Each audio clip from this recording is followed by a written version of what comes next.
Hey everyone, so One Piece chapter 991 just came out, and we have a lot of matchups to talk about, because that's what this chapter felt like to me, setting up a lot of matchups for the Battle of Onigashima.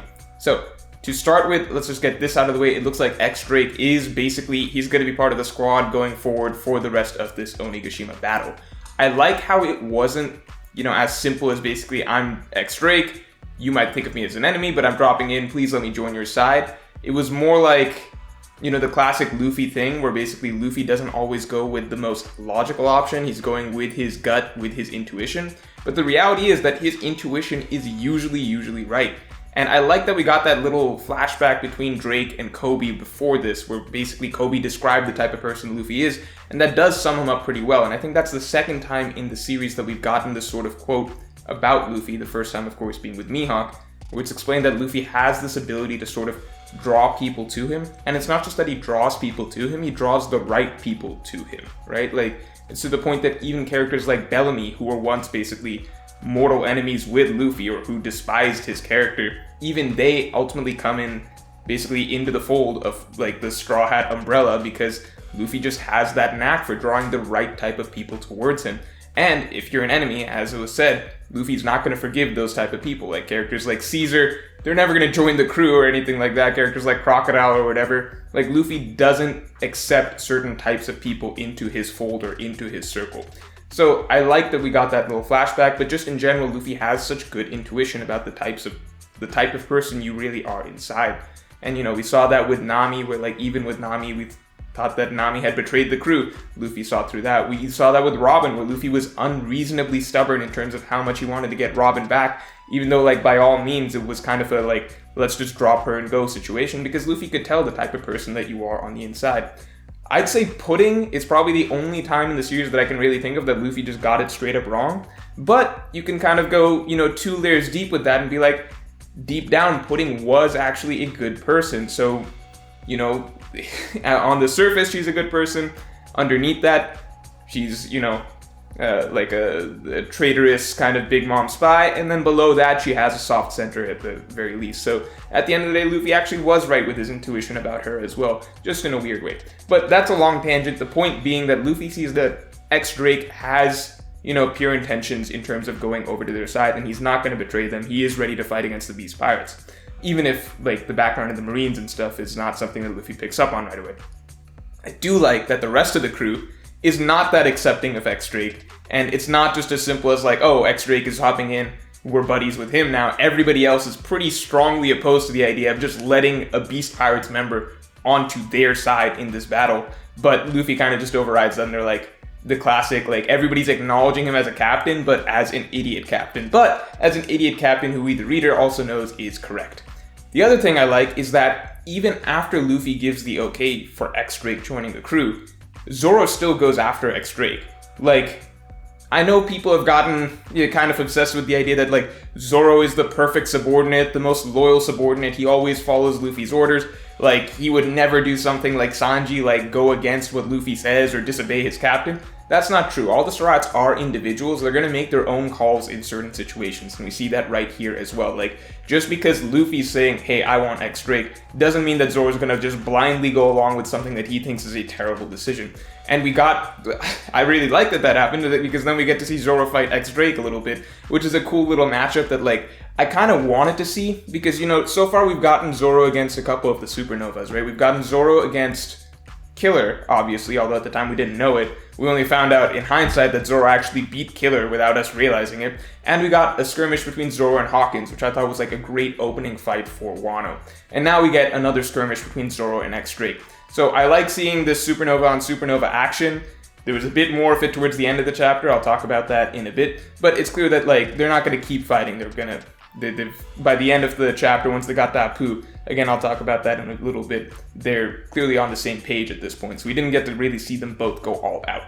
Now, on the point of Apoo, what I really liked was that I think this was the most clear panel we've had in a little bit of Luffy using Future Sight when Apoo was about to attack Luffy and Sanji with his music, right? Because there was some discussion going on throughout the early parts of Onigashima, like, is Luffy using Future Sight? What points is he using Future Sight? I think during the Luffy versus Ulti and Page 1 fight, we got Luffy he used future sight, we could tell, because it seemed like he was calling things in advance, but it was a little bit ambiguous still, right? Like, it wasn't like a blatant sort of like, oh, he's seeing the future. It was like, we could infer there are points that he's seeing the future. But right here, especially if you look at the official translation of it, in this chapter, there's a panel before Apoo starts playing his music that it like zooms in specifically on Luffy. There's like a little sound effect, like a little light symbol around his head or whatever, and it's clear that he's seeing something in advance, which I really like. And then he says, uh-oh, cover your ears. So I really like that. I hope that we keep getting more and more like blatant examples of Luffy using future sight like that, because it's just cool. That's one of my favorite abilities that Luffy's picked up. I just want to see him use it more frequently, because it's just really sick to see Luffy being able to like call things out in advance like Katakuri could. And it worked out perfectly here. It pretty much shut down Apoo's attack. So, people can stop talking about how Apoo took care of like Luffy, Zoro, and Kid at once and all that stuff.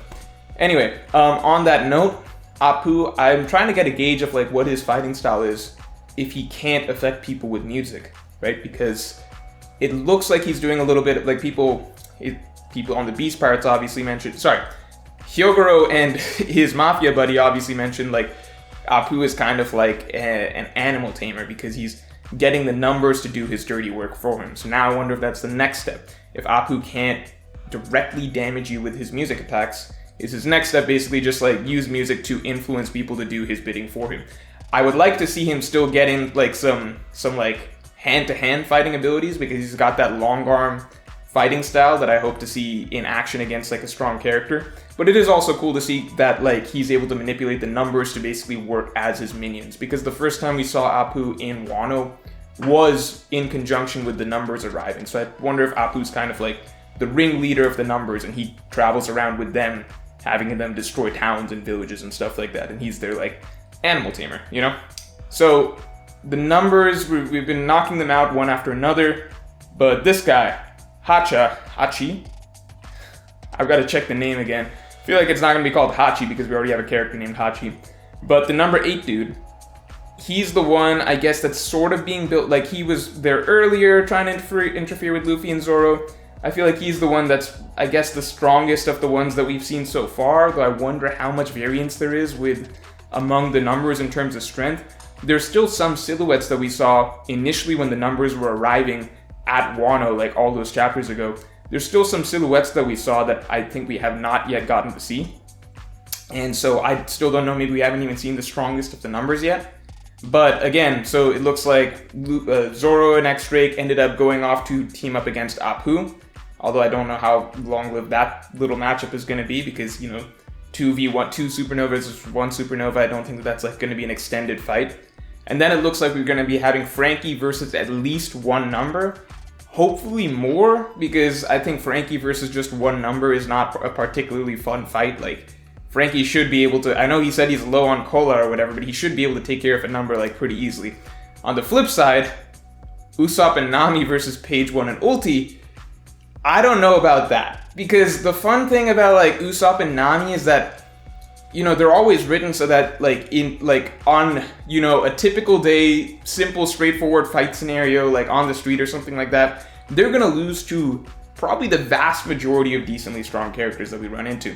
But because of the way their abilities work and like their fighting style, given the right scenario and like the right setup and environment, and I guess in this situation maybe even teamwork, they have the ability to take down characters like way stronger than them. Like, Nami is the biggest glass cannon in the Straw Hat crew by far. Biggest glass cannon in the Straw Hat crew by far. So as long as, she's not taking too much damage, she can take down characters like of Page 1 and Ulti's level for sure. And then Usopp, on the other hand, I wouldn't call him a glass cannon because he actually tanks a lot of damage, and he's really good at tanking a lot of damage.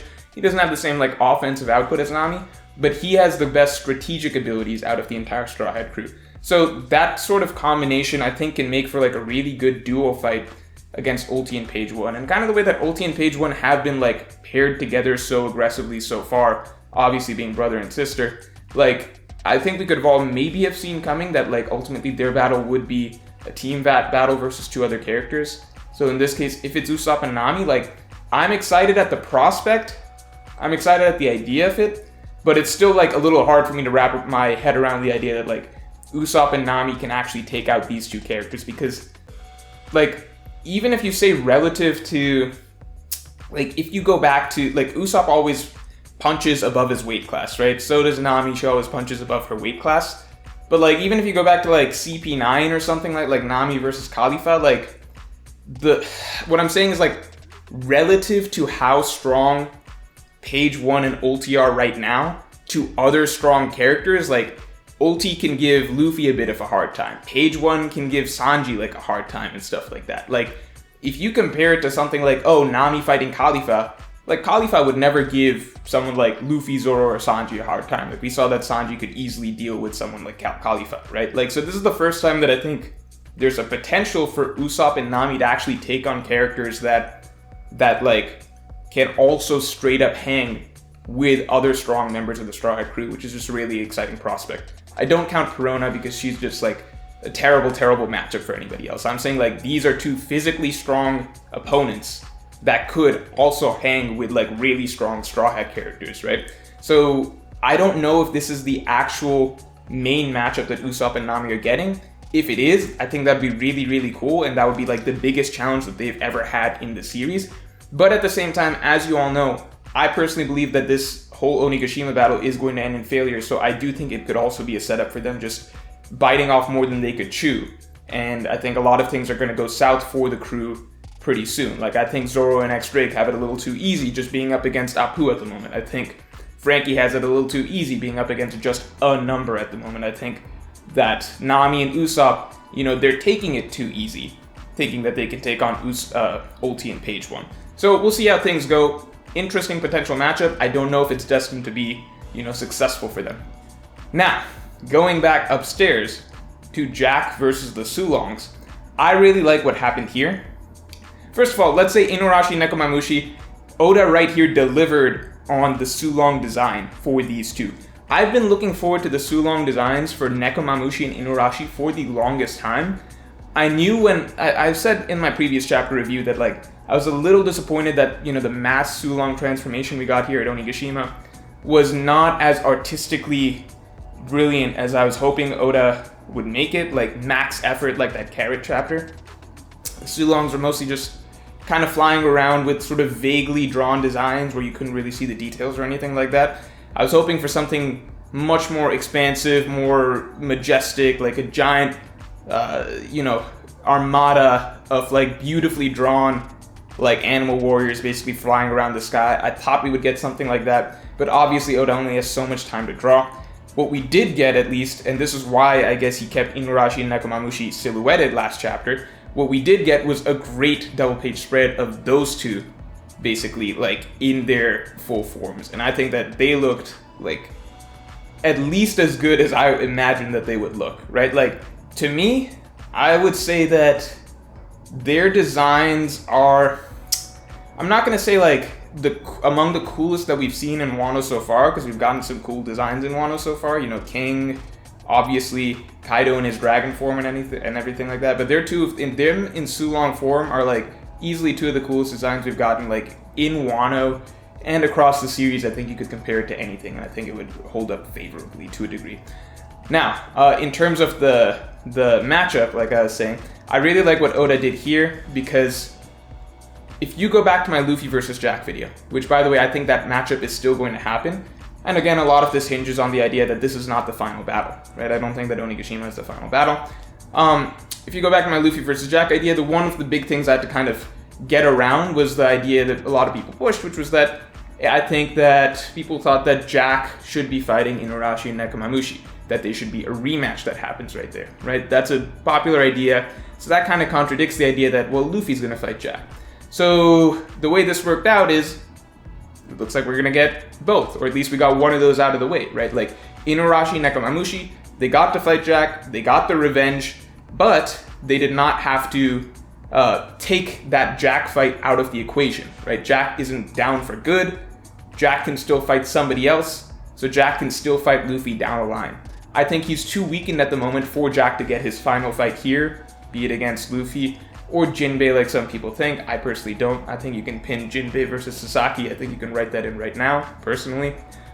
But I like that basically it solved that issue of like, well, when are the Dukes going to get their revenge on Jack? Doesn't that have to be a fight that has to happen? Sure, it happened. It's done. It wasn't even significant enough that we needed to linger on it, or maybe Oda had written in some more panels and just had to cut them for time or whatever. But we got that fight, and one of the things that I'd said in that video was that, look, if you think that the Dukes are going to fight Jack, to me that just never made sense as like the big fight for Jack, because if the Dukes are in, we would assume that whenever the Dukes are fighting, they would be in Sulong form, because that was just foreshadowed a while back, and we can assume that like if the Dukes can individually go toe-to-toe with Jack by themselves, then the Dukes together in Sulong form, which is a ridiculous power-up, they would just trample Jack. That's exactly what I said in that video, that it would just be like barely a fight. They would just run over Jack. So like, I don't know why people are really excited at the idea of the two Sulongs versus Jack, because it just wouldn't be an extended fight. It would just be over like that. And that's what happened, right? We see the Dukes are completely uninjured, and Jack just had no chance against them, because that's the reality of it. Like, the two Dukes who are equal to him roughly, almost individually in base form, both of them together in Sulong form, that's not a fight. That's a massacre. So, got that out of the way, they got their revenge. Jack can live to fight another day and get his main fight, ideally against Luffy, again, based on my thought process, I think against Luffy, but potentially against Jinbei or somebody else or whatever. So the Jack fight is still in the realm of possibility. It's going to happen at some point, but we also got that checked off, that he doesn't have to fight the Dukes anymore because they got that out of the way. I personally actually think that the Dukes right now in Sulong form, in my opinion, and by the way, it's going to be hard to avoid talking about power scaling at this point, because come on, we're in the middle of the war, right? Like, how are you gonna read this entire war and like somehow avoid talking about power scaling? That's just not how it works. We're reading a shonen, right? So let's not. I don't want to see any of that in the comments. I think that the Dukes right now, in Sulong form, if the Dukes in base form are like roughly equal to, you know, a commander, a third commander, if you want to get technical or whatever, but like, you know, if they're roughly equal to someone like Jack, a commander, a top fighter of a Yonko, then I think them right now in their maxed out Sulong form, knowing how much of a boost Sulong is based on carrot, right? It's like, it seems like a ridiculous multiplier in terms of your strength and speed and abilities and everything like that. I could see them being, you know, comparable to Luffy or Kid at the moment. And I don't think that that's such a wild take. Maybe a wild take would be saying that I think they're stronger than Luffy or Kid. But, you know, we're going to have to wait and see. But I don't think it's crazy to say that the Dukes in Sulong form are, like, up there with anybody else in the Alliance at the moment, because it's just such a ridiculous multiplier. So, I'm excited to see them versus Kaido. How they do versus Kaido, because they're the two heaviest hitters right now that the Samurai squad basically have, the 9 Scabbards. I think they've easily put themselves above, like, Ashura Doji, Denjiro, for example, because, you know, we already saw Inuarashi was equal to Ashura Doji, like, just in his base form. So I think Sulong form, those two are easily the heaviest hitters that they have. And even Kaido's complimenting them, saying that, you know, these two are just too strong.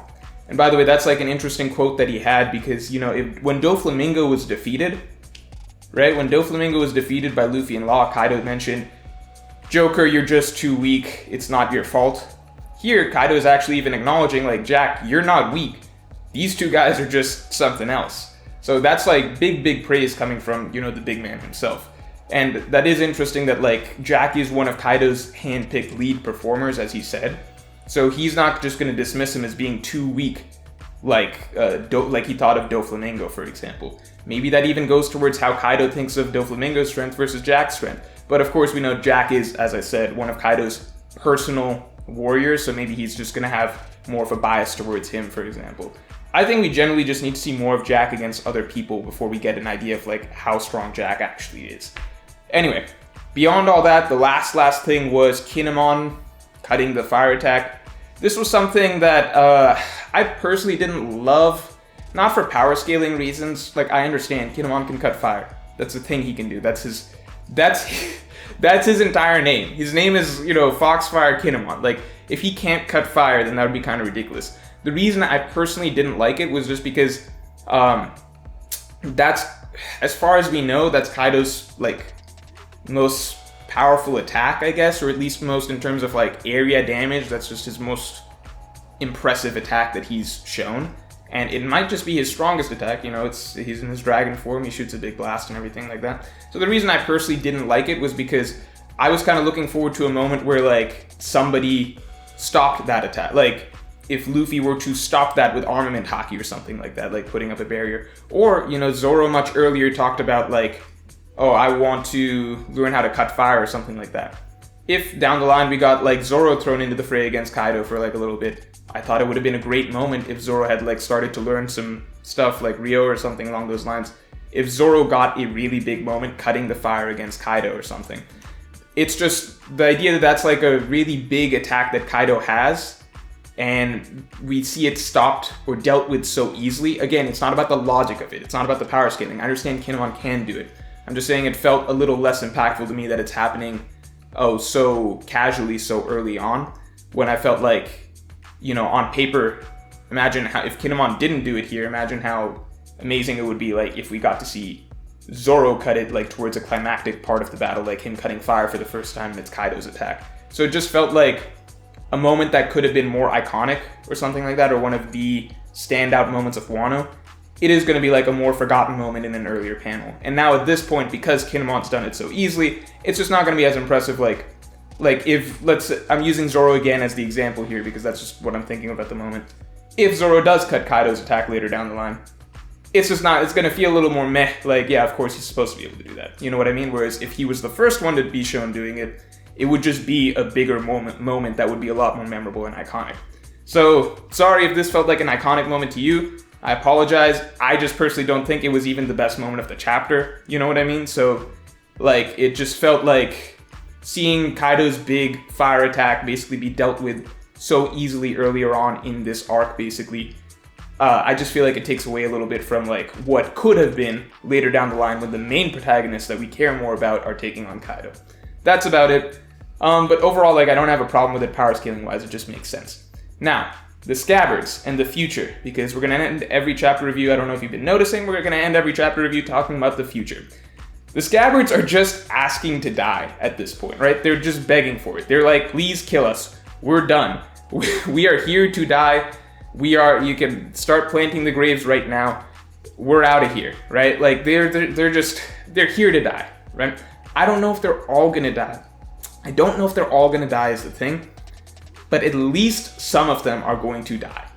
They're planting their own death flags, literally, right? They're planting their own death flags, like, right in front of them. It's kind of crazy how badly these guys want to die. So, I fully expect several of them to die. I definitely think that we're going to get some good moments of them. Like, I think it just started, basically, with this chapter. I think they're going to get some good moments of them versus Kaido, get a little bit of revenge in. I think they're going to get some more cuts in. I think Inuarashi, Nekomamushi are definitely going to show off pretty well next chapter. Maybe not next chapter, but maybe the chapter after that or something like that. Depends how Oda wants to pace things out. I just think that they're going to get their hits in, they're going to get their good moments in, and then Kaido's going to get serious and then wipe the floor with them. And that's basically how things are going to go. My personal prediction is that, and I'll tell you, I'm basing most of this on what I feel like is going to be something similar that we can look back on in the future and kind of compare to. I think the ending of Marineford, that's how I'm going to kind of view this, because again, you guys all know I think that this is not going to end in success for them, at least this battle.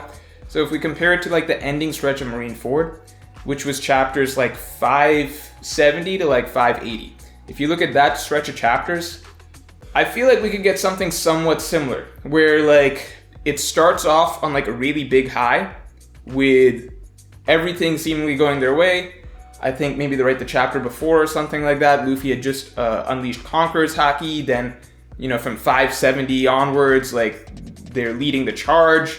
They're rushing towards the execution stand. They actually get to the execution stand. Mr. 3 makes the key. Luffy frees Ace. Ace is out. They're getting away. Whitebeard's making his stand and everything like that. They're basically home free. Ace defends against Akainu and stuff like that. They're out of there. It looks like they have won.